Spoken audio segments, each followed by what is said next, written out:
Q4 is by far the most lucrative period of the year when it comes to selling on Amazon KDP. So in this video, I'm going to show you a strategy that's going to allow you to give yourself the best chance of making as much money as possible from your KDP sales this Q4. So let's jump straight into it. What exactly is Q4 in KDP for those of you that don't know? And simply put, Q4 is simply just the final quarter of the year. So it's obviously October, November, and December, those final 3 months of the calendar year. Being so close to Christmas, this is when KDP publishers tend to get more sales than any other time in the year. So you can see in my sales graph of an old photo, you can see here the clear spikes where Q4 kind of operates. So you can see here, there's my first Q4, my second Q4, my third Q4, and then my fourth Q4. You can see how drastic this increase in sales is. And that's just a visualization of how impactful this period of the year can be for anyone who sells on KDP. So Q4 in simple terms is just the final quarter of the year or the final 3 months of the year. So what we're all here for, how can you capitalize on Q4 to maximize your KDP book sales? Now, while most books will see an uplift in sales, there are certain types of books that will see bigger ones than others. Now, the first thing that people jump to when they hear Q4 is around Christmas time. How am I going to make books that make even more sales? Is they jump straight to this thought of, yeah, okay, I'll make a Christmas book. And this is what most people who kind of approach Q4 incorrectly think. Well, actually, you shouldn't be focusing on Christmas books specifically. Instead, what I would advise here with this strategy is to, rather than aim at Christmas books, aim at making books that you can just be seeing given as a gift. So any type of book that you can be seeing someone buying somebody else as a Christmas present, maybe as a Secret Santa or a stocking filler, anything like that you can see be given as a gift. And there are reasons why these are better than Christmas books, which I will cover in this video. And this is why generally I will opt for medium content publishing, because high content publishing, yes, you can make loads of sales all year round, but you don't really get that initial Q4 spike. So what's the strategy that I'm on about in this video? Now, the way I want to structure this video is I don't want this to be just me telling you you have to make this book or this book or this book, because that's not the best way to approach it. Because A, you're not actually learning the underlying reason of how you're going to find these books, and B, everyone is just going to copy each other and then end up saturating the market. And at that point, no one actually benefits from this video at all. It's actually much better if I teach you the underlying steps that you have to take in order to find these books yourself. And then you have an abundance or actually unlimited opportunities to make as many of these successful books as possible, because all it needs to do is match these two criteria. And number one is the ability to identify opportunities. So you have to be able to find book niches with a proven track record of being really successful during Q4. And number two is you need to make sure that these books you're producing are therefore an improved offering on those books. So let's just say you found a book category that has loads of books in there that always do well during Q4. Once you've understood that that's potentially a profitable niche, you then need to make sure that the book that you're producing is a much better and improved offering than those books currently available. So make it a bigger book, make it a more interesting book, make it cheaper maybe, make it targeted towards a specific age or a specific gender. Just ensure you're improving the offering to what's already there on Amazon, else no one's going to buy your book, and it's as simple as that. So we're going to jump into both of these in a lot more detail now. The first one is the ability to identify opportunities here. And the first thing you need to do before you do anything is download Helium 10's Chrome extension. This is an entirely free Chrome extension. Helium 10 as the paid software isn't free generally, but the Chrome extension is completely free. And for what we need to use it for, you won't have to spend a penny. Just go over to the Google Chrome web store, type in Helium 10, and it's this one that you're looking for.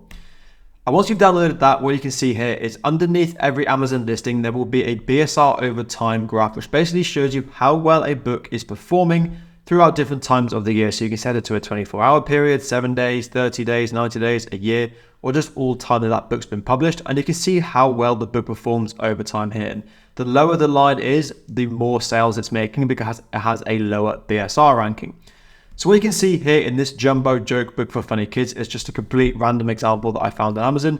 You can see here that it sells generally well throughout the year, kind of fluctuations up and down. But during this Q4 period, there is a very obvious increase in sales and therefore decrease in book ranking here that you can see in this area. And that shows that this niche of kind of joke books for kids can be a very successful niche to publish it during Q4. Now, the reason why I generally advise staying away from Christmas books and opting for kind of medium content books like this is you can see throughout the year, this book generally doesn't just do well during Q4, it also does well during other parts of the year. Now, if you just had a Christmas book, yes, it might perform well during Q4, but for the remaining 9 months of the year, no one's really going to buy it. So in terms of evergreen publishing, you want to make sure you're making your books that are actually going to sell not just in Q4, but also throughout the rest of the year too. And this is a prime example of that and how you can use the Helium 10 Chrome extension to identify a book that sells well during Q4. And a perfect example of everything I've just mentioned there is this Christmas activity book for kids. You can see it sold extremely well during Q4 because it's got a super low BSR here.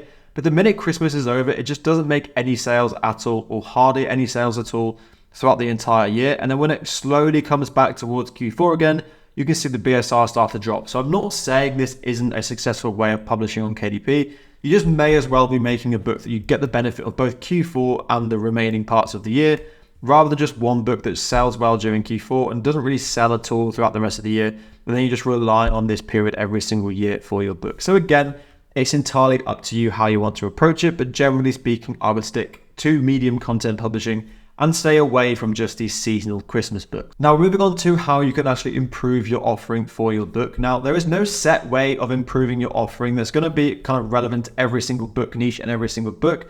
It is obviously going to be niche and book dependent. So for example, let's just say you found a niche and the price point of that niche of all the books in there is generally quite high. The really obvious way of improving your offering is to produce a similar book with just a much lower price point. That's not always going to be the case. You can't just have one hard and fast rule of how to improve your offering, but there are a couple of ways that you can do it. I'm going to teach you 4 here now using the example of this jumbo joke book for funny kids. So let's just say this was a niche that you wanted to go into. What are the 4 ways we can improve our offering to the customer?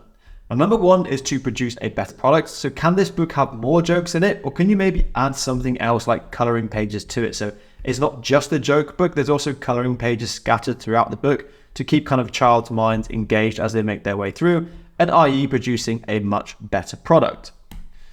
Secondly, the really obvious one, can you make it cheaper? So what is the price of this jumbo book for kids? Can you make it a cheaper product? Number 3, can you kind of sub niche into this? So could you maybe make a joke book around a certain theme? So maybe it's a joke book around, I don't know, maybe sport, or maybe around kind of celebrities, or can you make it for girls aged 8 to 10? Sub-niching really successful books down can be a really good way of finding profitable books to make during Q4. And finally, can you repurpose it? So can you kind of repurpose this joke book as a try not to laugh and kind of target different keywords with your book offering? So ultimately the book is full of things that are going to make people laugh. Rather than calling it a joke book, could you make it something like a try not to laugh, where the content is pretty much the same, but you're just repurposing that book to target different keywords, which are also profitable during Q4. So there's 4 different ways you can kind of repurpose and improve the offering of a book that's proven to sell well during Q4. Once you've followed both of those 2 steps, here's what this will kind of leave you with. It'll leave you with a product that you know can sell well during Q4 because you've done your research here with your Helium 10 graphs. B, a unique product that has its own USP, so it's an improved offering. Maybe it's like joke book example with even more jokes in, or maybe it has coloring pages too, like no other joke book on the market currently has. It's just a unique product that has its own USP combined with a product that you know can sell during Q4, gives you a Q4 moneymaker every single year. And it's not, like I say, just going to make you money during Q4. It's going to make you money throughout the year as well. So that's the best way I would approach Q4 when it comes to KDP publishing. But going just one step further in terms of marketing this book, now you have to understand that correctly marketing your book with Amazon ads will boost your sales and allow it to rank even higher in these super competitive niches, because these Q4 niches can often be quite competitive, especially if it's something like this joke book, for example. There are thousands of joke books out there, and sometimes you need to have the right marketing strategy behind you to kind of keep up with those books and make sales yourself. If you do want to venture into the world of Amazon ads, in my KDP Mastery course, I have an entire section dedicated to exactly how you can use Amazon ads to market these Q4 books, and basically any book you have. I basically introduce everything you need to know about ads, go through my exact Amazon ad strategy, tell you how to monitor your ads, how to optimize your ads, and loads more in there. So if you want to understand how you can effectively market not just your Q4 books, but any Amazon KDP book, then check out KDP Mastery. I will leave a link to the course in the description below. But thank you for watching this video. I hope you did find a lot of benefit in it. And like I say, as always, if you have any questions about anything we've covered in this video, then please do drop them down below in the comment section, and I'll be more than happy to help. But thanks again for watching, and I will see you in the next one.